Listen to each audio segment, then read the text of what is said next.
হবে। একটা রাজনৈতিক দল একেবারেই বিশুদ্ধ জন্ম এবং বিশুদ্ধ পথ চলা হবে এরকম মনে করার কারোর ক্ষেত্রেই কোনো কারণ নেই।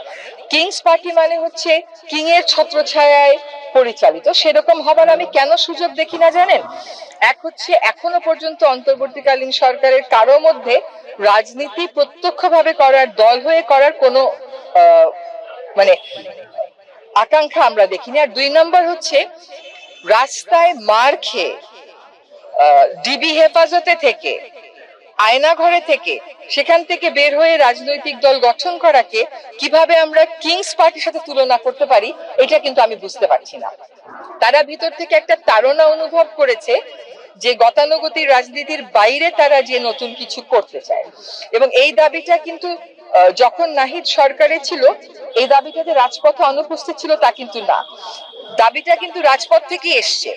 তারা একত্রে হয়েছে, তারা সংঘর্ষে জড়িয়েছে, তারা তর্ক বিবাদে জড়িয়েছে। সেখান থেকে যেটা নাহিদ তার পদত্যাগ পত্রে বলেছে যে আমি মনে করি সরকারে থাকার চাইতে রাজপথে আমি বেশি অবদান রাখতে পারবো। এটা কেমন করে কিংস পার্টি হলো তা তো বুঝতে পারলাম না। বাংলাদেশে বলা হয়নি কিন্তু পদত্যাগ করেছে, অনিশ্চিত একটা যাত্রা শুরু করেছে দায়িত্ব নিয়ে। এটাকে আমি কিংস পার্টির সাথে তুলনা করতে রাজি না।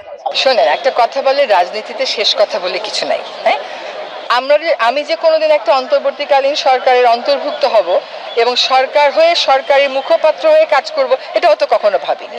পরিবর্তিত পরিস্থিতিতে কখন কে কি করবে এটা বলা যায় না, তবে এখনো পর্যন্ত কারোর মধ্যে এরকম কোনো কথা শুনিনি যে তারা প্রত্যক্ষ রাজনীতির অংশ হতে চায়। আমি মনে করি যে বাংলাদেশের রাজনীতিতে একটা গুণগত আপনি যদি দেখেন বড় বড় রাজনৈতিক দলগুলো তারাও কিন্তু সংস্কারের প্রস্তাব দিচ্ছে, বিভিন্ন 31 দফা অনেক কথা আমরা বলছি। তো আমি যেটা মনে করি সেটা হচ্ছে যে রাজনৈতিক দলের সফলতা ব্যর্থতা অনেক পরের কথা, রাজনৈতিক দল গঠন করতে তো আর বয়স লাগে না।